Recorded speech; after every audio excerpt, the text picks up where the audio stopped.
নমস্কার বন্ধুরা, মনীষার হেসেলে আপনাদের সবাইকে স্বাগত। আজ নিয়ে চলে এসেছি কিভাবে সহজভাবে চিকেন বানিয়ে নেবেন সেই রেসিপি। আর এই রেসিপিটি আপনারা ভাত, রুটি, পরোটা, লুচি, নান ইত্যাদির সাথে সার্ভ করতে পারেন। চলুন তাহলে বন্ধুরা দেখে নেওয়া যাক আজকের রেসিপিটি বানানোর জন্য এখানে 1 কেজি পরিমাণ চিকেন নিয়ে নিয়েছি। এরপর চিকেনটাকে ধুয়ে পরিষ্কার করে জল ঝরিয়ে নেওয়ার পর 1 চামচ পরিমাণ লবণ, 1 কাপ পরিমাণ ফেটিয়ে রাখা টক দই দিয়ে দিলাম। এরপর দিয়ে দিলাম 1 বড় চামচ পরিমাণ আদা রসুন বাটা, 1 চামচ পরিমাণ গোলমরিচ গুঁড়ো দিয়ে দিলাম, 1 চামচ পরিমাণ কাশ্মীরি রেড চিলি পাউডার দিয়ে ভালো করে মাখিয়ে চিকেনটাকে ম্যারিনেট করে রেখে দিয়েছি 1 ঘন্টার জন্য। এরপর আলুটাকে ভেজে নেব। তার জন্য কড়াইয়ের মধ্যে দিয়ে দিলাম পরিমাণ মতো সর্ষের তেল।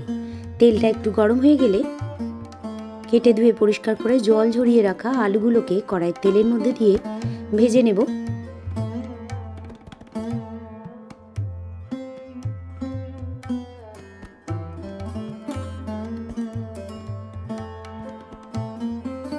আলুগুলো ভেজে নেওয়ার সময় দিয়ে দিলাম স্বাদ অনুযায়ী লবণ আর 1 ছোট চামচ পরিমাণ হলুদ গুঁড়ো।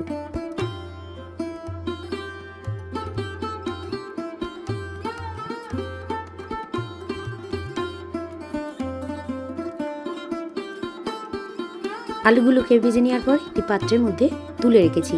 এরপর আলু ভেজে নেওয়া ওই তেলের মধ্যেই দিয়ে দিলাম আরও কিছুটা পরিমাণ সর্ষের তেল আর দিয়ে দিলাম 1 চামচ পরিমাণ ঘি।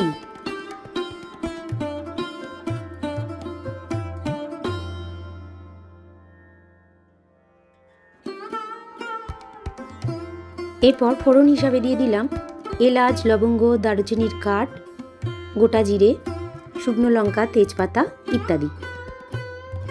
এরপর দিয়ে দিলাম 2টি মিডিয়াম সাইজের পেঁয়াজ কুচানো।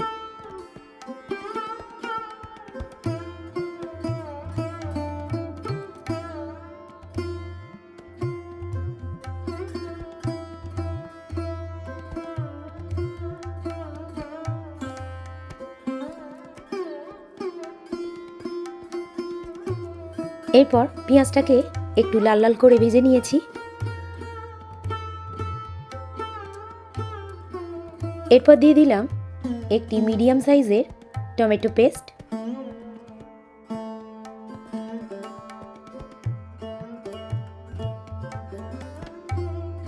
দিয়ে দিলাম 1 চামচ পরিমাণ আদা রসুন বাটা। এরপর দিয়ে দিলাম স্বাদ অনুযায়ী লবণ,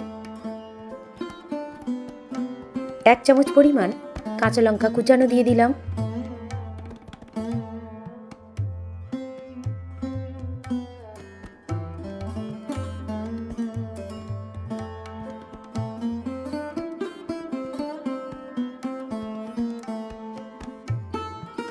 দিয়ে দিলাম 1 চামচ পরিমাণ কাশ্মীরি রেড চিলি পাউডার, 1 চামচ পরিমাণ ধনে এবং জিরে গুঁড়ো দিয়ে দিলাম।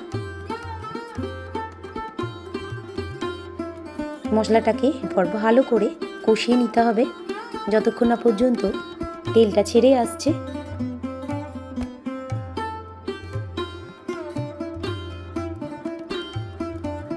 এরপর দিয়ে দিলাম 1 চামচ পরিমাণ কাসুরি মেথি। আমি প্রথমে কাসুরি মেথি দিয়ে দিয়েছি, আপনাদের ইচ্ছে হলে বন্ধুরা আপনারা পরেও কাসুরি মেথিটাকে দিতে পারেন। আমি এখানে মশলাটাকে কষানোর সময় কাসুরি মেথিটাকে দিয়ে দিলাম।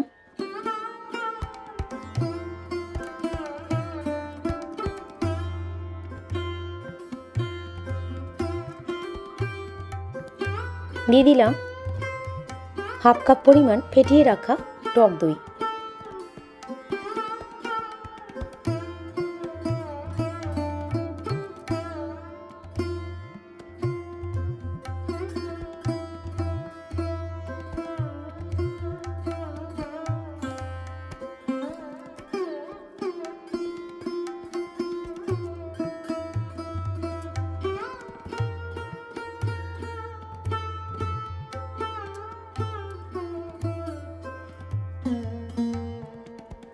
মশলাটাকে খুব ভালো করে কষিয়ে নেওয়া হয়ে গেলে ম্যারিনেট করে রাখা চিকেনটাকে কড়াইয়ের মধ্যে দিয়ে দিলাম।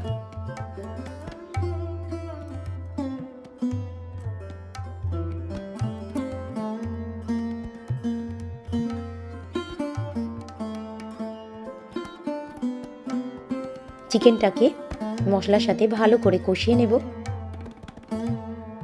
মিডিয়াম টু হাই ফ্লেমে রেখে। অন্যদিকে শিলে বেটে নিয়েছি 2টি আমন্ড, 1 চামচ পরিমাণ চারমগজ আর কিশমিশ আগে থেকে জলে ভিজিয়ে রাখার পর জল থেকে তুলে শিলে বেটে নিলাম।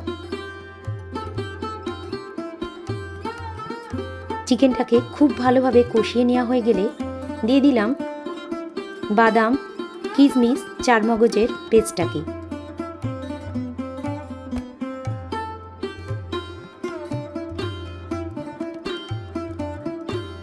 আবারও চিকেনটাকে একটু উল্টিয়ে পাল্টিয়ে নেব।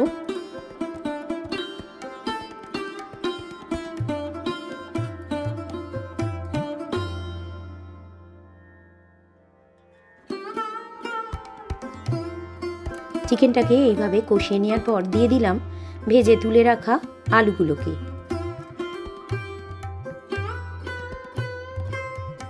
এরপর আলুর সাথে চিকেনটাকেও একটু কষিয়ে নেব 2 থেকে 3 মিনিটের জন্য।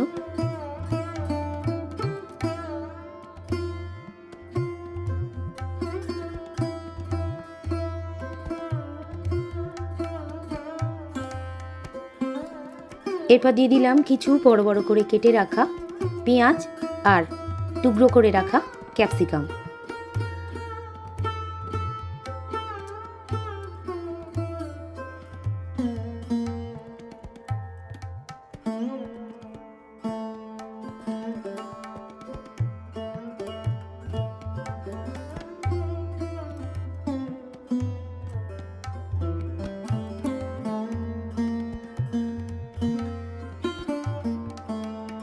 দিয়ে দিলাম 1 বড় বাটি পরিমাণ জল আর মিক্সার গ্রাইন্ডারে থাকা অবশিষ্ট টমেটো পেস্টের মধ্যেও কিছুটা পরিমাণ জল দিয়ে কড়াইয়ের মধ্যে দিয়ে দিলাম। চিকেনটাকে একটু এইভাবে উল্টিয়ে পাল্টিয়ে দেব যাতে সমস্ত কিছু ভালোভাবে সিদ্ধ হয়ে যায়। সর্বশেষে দিয়ে দিলাম 1 বড় চামচ পরিমাণ বেটে রাখা গরম মশলা। আবারও সমস্ত কিছুকে একটু খুন্তি দিয়ে উল্টিয়ে পাল্টিয়ে দিলাম।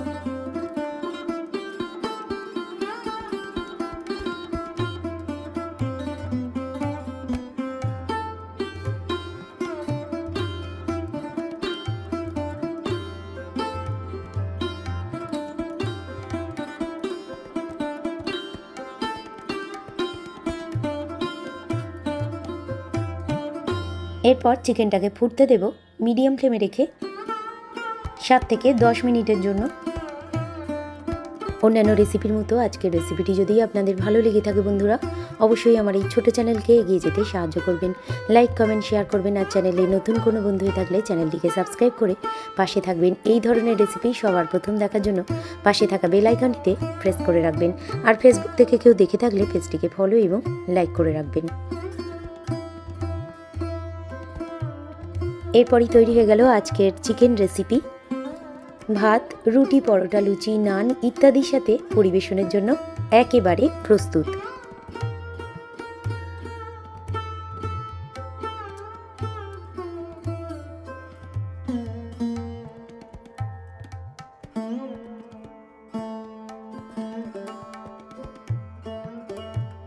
রেসিপিটি শেষ পর্যন্ত দেখার জন্য আপনাদের সবাইকে ধন্যবাদ। সবাই ভালো থাকবেন, সুস্থ থাকবেন। আবারও চলে আসব নতুন কোনো রেসিপি নিয়ে।